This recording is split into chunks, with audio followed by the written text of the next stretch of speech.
Good morning, gang. David Gupple, Thinker Farmer here. It's June 8th, 2024, and it's pretty early morning here. I'm here at Archwood Farms in the weedy field again. Kind of wanted to do a video today explaining some of the grazing strategies we're implementing here. And I explained in the last video, which was probably about 2 weeks ago, and the stalkers had just come into this paddock through the sun's, there's a little bit of glare from the sun, through that gate right there. And I essentially was strip grazing or making long rectangles in this paddock. And the forage at the time was, I mean, see, you can kind of see my boot. We left a lot of grass. We did that on purpose. The forage was almost up to the hood of the F-150 truck. I mean, it was, what would that be? About 3 feet worth of forage in some areas. A lot of fescue going to seed, and just a ton of forage in this paddock. And we essentially strip grazed it. We made long rectangles and trampled some forage in. They grazed and ate some of it as well. And then we were here for about a week. And then we went across the road and spent a week. There's Johnson grass coming up right there. You can kind of see that purplish leaf there. That's the Johnson grass. Another month, a little more than a month, it'll be coming on pretty strong in this paddock. And anyway, we, after a week being here, long rectangular paddocks, we were grazing. Once I get over this little knoll here, you'll be able to see the water point. And we were just using a garden hose and arcing off of it to get out about 75 feet into the paddocks and make some different trample areas.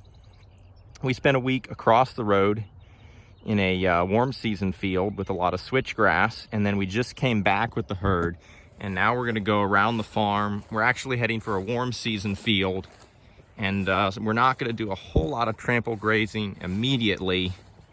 We're trying to get over to a warm season field we've got that we're trying to more or less keep it vegetative. And boy, that's a rock right there. Wouldn't want to hit that with a bush hog. We're essentially, there's two kind of different grazing strategies that often can be implemented in regenerative grazing, and both of them have their merits. One is essentially keeping your forage vegetative, or in the what Joel Salatin would call the blaze of growth stage of grass. So grass has 3 stages. It has essentially an early slow growth stage, a middle teenage high growth stage, and then it has a senescence or an end of life stage where it grows. It basically is, since grass's sole function is to put on a seed head, it has grown out it's finished growing, it's putting on its seed head, and then it's going to essentially die, and some other grass species is going to take its place. If you keep the forage vegetative and graze it, you know, generally that's going to be every 30 days, depending on what it is, like fescue, which is most of what this paddock is. If you keep it vegetative, it'll continue to grow back and you'll get the most growth for the season, theoretically, if rainfall is correct, etc. And so that's one. There are some grazers, I find this hard to believe myself, and I'll explain why. This is where one of the, we had one of the waterers at, so it got a heavier trample. Not a lot of grass there now, but you can't really see any bare soil. You've just got you've got a little bit of grass that's, well, there's a little bare soil, but we put some thatch on the ground to cover it, and it'll be fine. But anyway, back to vegetative grazing. You're generally shooting for, there's 2 main advantages. One is you're gonna generally harvest if your rainfall, if things work out fairly consistently, you've got decent rainfall and everything is managed well, if things go right, you're going to get the most forage harvested for that grazing season. And also, generally, if you're harvesting it all at the basically the top end of that middle growth stage, you're going to get a lot of starches and a lot of really high quality forage. Another approach, and this is essentially more what we're doing right here at the farm, and there's a lot of reasons I like it, is essentially you do some, we would call it adaptive grazing, but also stockpiling forage or stockpiled grazing. And so in this approach, we may eat some things in a vegetative state, but we're going to go ahead and err on the side of caution. And we don't know, you know, last year we had a drought. This year it has been, we've had pretty decent rainfall. We're not hurting for rain, but we could definitely use more. But we're not as dry as we were last year. And essentially, this is more of a conservative approach with stockpiling forage, where we aren't grazing it every 30 days. We're not stocked at our max capacity for spring season. So in order to keep forage vegetative, you basically need to correctly match and almost perfectly match the number of animals to your farm if you're going to keep everything vegetative consistently. And because if you don't, stuff is just going to go to seed. And with stockpiled grazing, you're emphasizing having diversity of forage in your grass species, and you're emphasizing always having extra forage left over. Keeping forage vegetative throughout the whole season is probably unrealistic in the bigger picture, because you're never going to have the exact number of animals to match things. You're always going to fall to one side or the other of either having too many animals or too few. And what can happen then, the worst case scenario, is you're going to run out of grass. And the way Bud Williams would say it is, you can run out of money, you can run out of cattle, but if you run out of grass, the day you run out of grass, that's when you're going to go broke in the ranching business. And so that's kind of the perspective on the stockpiling grazing. Is we're going to have more forage than we need. We're going to stockpile it for the summer season. We're going to plan on there being a slump. We're not going to be able to stay vegetative. We're not probably going to sell, depending on what's going on. We're probably not going to be we may or may not be varying our stocking rates. Maybe we want to keep all the livestock we have. In our case here at Kenlock Farms, we've got animals that we have a plan to butcher and process for a marketing base. So you don't really want to have too many in your system and then sell them and then say, oops, I really needed those. It's better off to save the forage and have it for later in the season. And the forage quality will drop some, but you're still going to have some, it's still grazable and whatnot. Looking at what we've got here, we're pretty close to the water point here. And the water point, we grazed a pretty good bit, but we also trampled a bunch of forage in, and it's been this is a week ago, a little over a week since they were here, but some of the forage was laid over, you can see, and kind of trampled in. I mean, it was, where I'm standing now, you couldn't hardly see this vantage point. The grass was 3 foot tall. So they trampled a bunch in, they ate a bunch. Like I said, long rectangular paddocks. And it's not only good for the, it's not only going to be good for us as a strategy over the season, because we're going to be ready for the summer. It's also going to be,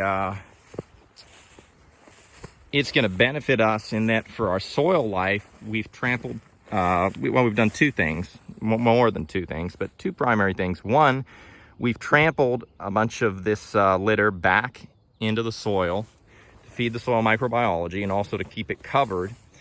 And two, we've let the grass go to seed and essentially go to its full maturity stage, and it's going to allow for more opportunities for other species to come in, and it's going to allow a different soil microbiology, and other grass species are more likely to come up as a result. So If we had just kept this, said we're grazing Kentucky 31 fescue, because that's primarily what's in this paddock, we're going to keep it vegetative. We're going to graze it every 30 days, which is what some grazers would call a prescriptive strategy. And it's not good because you're hitting your soil biology the same way every single time, instead of essentially stimulating it from multiple different grazing aspects. But if you've done that, you're just going to have fescue and maybe some clover, and that's going to be pretty much consistently what you're going to see in your sward. If you give yourself the option to graze it with different recovery periods, different stocking densities, and essentially let the grass express its grassness, and yeah, essentially, my biggest thing about it is it's conservative grazing. You know you're going to have more forage, and more forage than you need, and that's always a smart move. Means that this year we've got plenty of grass, and we're probably not going to even have to think about destocking at all, which from our perspective, we've got animals that we've got a market for. We don't want to sell them. Whereas if we had grazed it, you know, at maximum spring density or whatnot, if we had kept everything vegetative, we might have to sell off some animals if things got dry on us. But anyway, yeah, anybody watching this video, you're welcome to post your thoughts. What do you think? Should we keep forage vegetative as much as possible through the season to get our max productivity and keep the forage quality ideal, or should we essentially be a little bit more conservative with our grazing, stockpile forage strategically through the season for the low times, not really have to destock? And how would you approach the conversation? I'm gonna walk down to the cow herd. It's 7:30, but I mean, we haven't hit 90 degrees yet, but most of the animals, they're grazing early morning or late evening now. And they think I'm moving them today. This is the weekend, it's Saturday. We just moved them through the tunnel over here. I might go over and check that out while I'm here. And this is kind of a pathway here they walked on, but you can see they turned it brown, a whole bunch of forage. A whole bunch of forage. I mean, the soil's right. You can kind of see the soil under there, but you've got all that leaf litter and everything covering it, keeping the soil biology protected. And down here, we brought them through a tunnel from the warm season fields on the other side. And Josh is on this weekend. He's going to be rolling up a wire for them. And they're going to be in the shade back that away. And then come next week, we're going to start moving them across the farm, getting them to the other side. We've got a warm season field.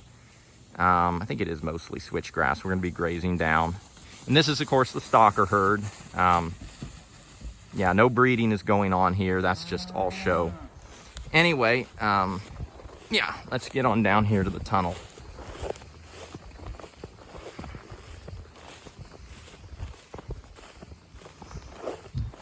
Yeah, we already got clover coming back from where they've been a week ago.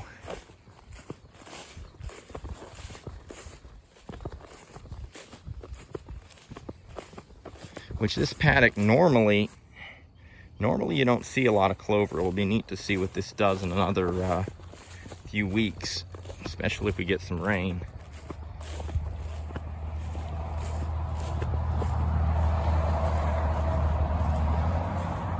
But essentially, let's see. She's got a tunnel here, goes right under, and call them on through to the warm season fields, which this video has already been long enough. Anyway, gang,